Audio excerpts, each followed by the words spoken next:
let's get to the news. According to a new report, President Biden is ready to help lobby moderate Democrats to support reforming the filibuster and told Senate Majority Leader Chuck Schumer, quote, "Tell me when you need me to start making phone calls." Said Schumer, "You haven't even started making calls?"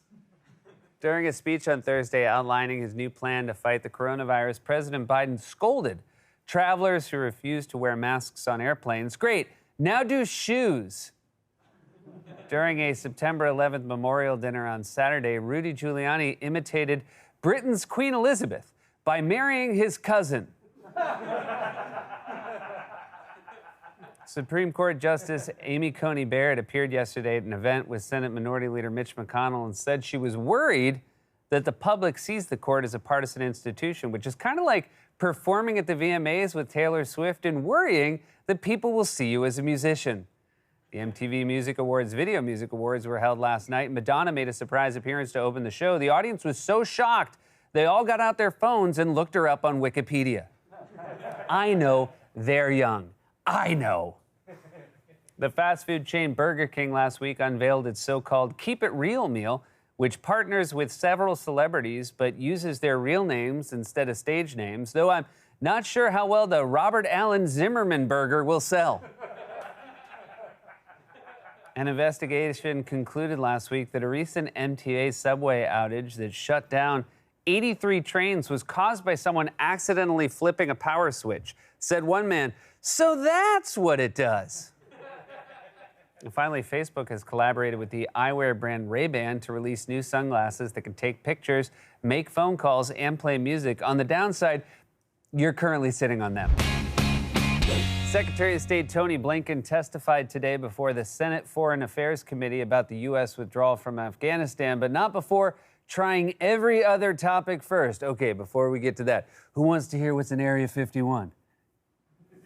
After former President George W. Bush appeared to compare Capitol rioters to foreign terrorists in a speech commemorating the September 11th attacks, former President Trump said yesterday that Bush, quote, shouldn't be lecturing anybody, and I never thought I'd say this sentence, but Bush, Trump, you're both right.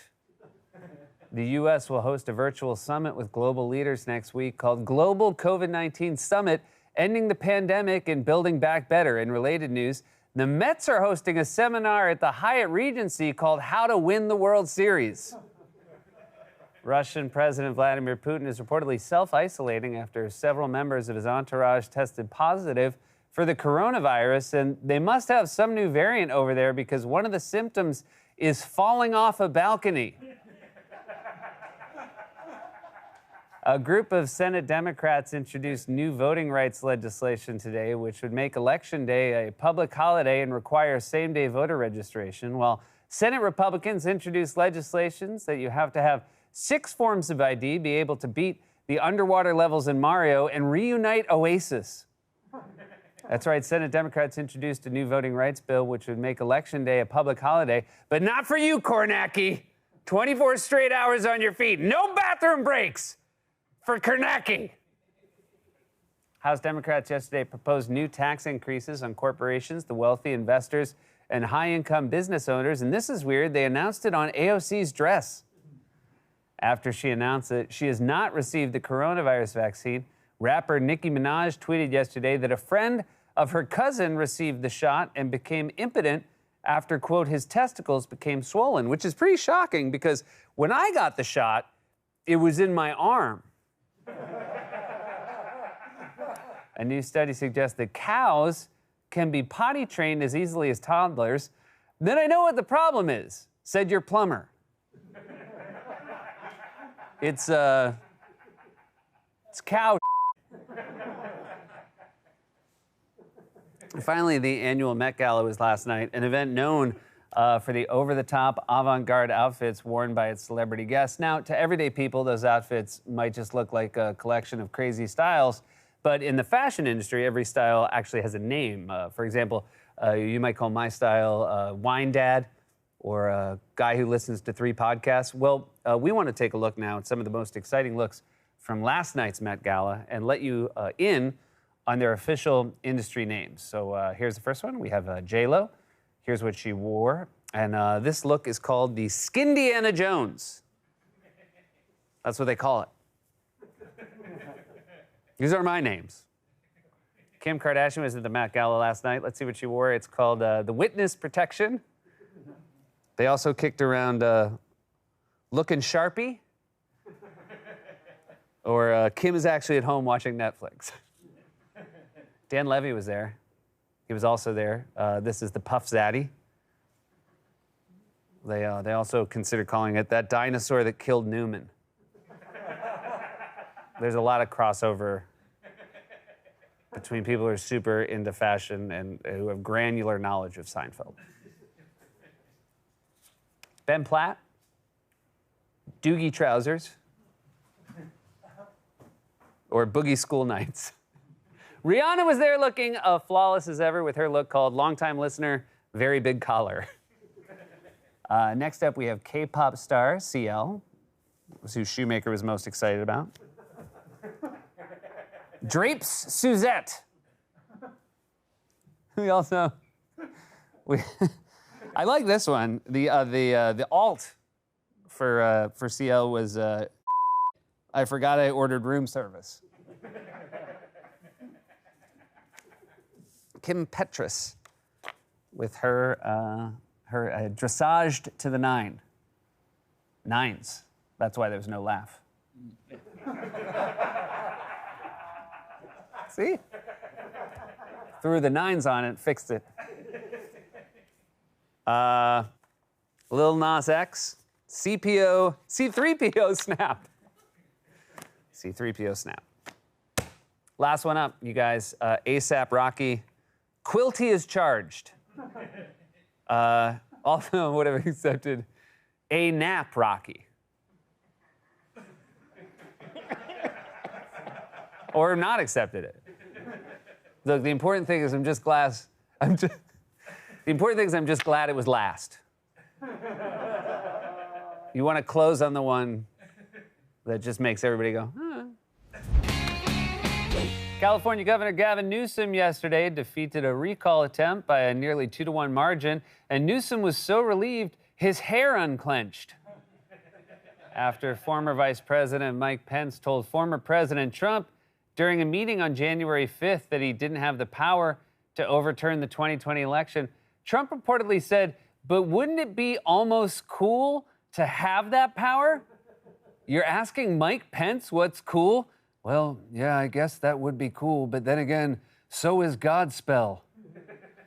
According to a new book, Joint Chiefs of Staff Chairman General Mark Milley took steps after January's Capitol attack to limit former President Trump's ability to launch a nuclear strike. Specifically, he changed the launch code to 11112. According to a new book, President Biden finds living at the White House to be cold and lonely. Said the decorator, "Thank you." According to a new survey, more than half of Americans said that they have never been in a physical fight. But what if someone slightly inconveniences you? Asked Boston. And finally, a man in England recently claimed he had a McDonald's sandwich with a pig nipple in it. Even more disturbing, it was a fillet of fish. Hard to get more disturbing, but Golditch found that extra gear. Following reports that Joint Chiefs of Staff Chairman General Mark Milley took steps to limit former President Trump's ability to order military actions, White House Press Secretary Jen Psaki defended Milley and said, quote, "It's important to consider some of the context." Okay, let's do that. Bing, bing, bong, bong, bing, bing, bing. He did the right thing. President Biden met virtually yesterday with British Prime Minister Boris Johnson and Australian Prime Minister Scott Morrison, and of course, Morrison's translator. "Oi, mate, how you going?" He says it's nice to meet you.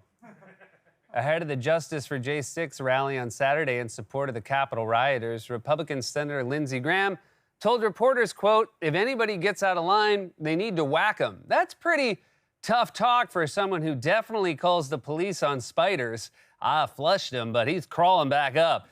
Hurry!" After she tweeted this week that she has not received the coronavirus vaccine and had heard of a man who became impotent from it, rapper Nicki Minaj said yesterday that she had been invited to the White House. This escalated to the White House. Nikki, did you ever think maybe this guy doesn't want his balls to be trending so much? Hey man, did you ever text your cousin and ask her to stop talking about my nuts? I did, but her phone was off because she's meeting with the president about them. Dr. Anthony Fauci said in a new interview that there is no scientific evidence to support rapper Nicki Minaj's claim that a friend of her cousin is impotent after his testicles became swollen from receiving the coronavirus vaccine. And going forward, Dr. Fauci encourages all Americans to take pause when someone starts a story with, "a friend of my cousin." House Democrats yesterday proposed a tax hike on tobacco and nicotine products. In related news, Mary-Kate and Ashley have breached the Capitol. The National Toy Hall of Fame has announced that their 12 finalists for the 2021 induction include American Girl dolls, the board game Battleship, and sand. I'm sorry, sand? What kind of freak kid asked their parents for sand? Imagine Christmas being ruined because the only thing in your kid's PlayStation box was a PlayStation. I specifically asked for sand. A British man was recently arrested in the Netherlands and brought to The Hague. I'm sorry, sand? I guess I'm not ready to move on. You're inducting sand into the National Toy Hall of Fame. Was gravel not available? Wow, so many people to thank. First and foremost, erosion. And finally, a burglar in Ohio was arrested this week after he allegedly broke into a home, ate chicken dinner leftovers, swam in a pool, lit a candle in the bathroom, and then fell asleep in a guest bedroom. The man has been charged with one count of having a lovely evening.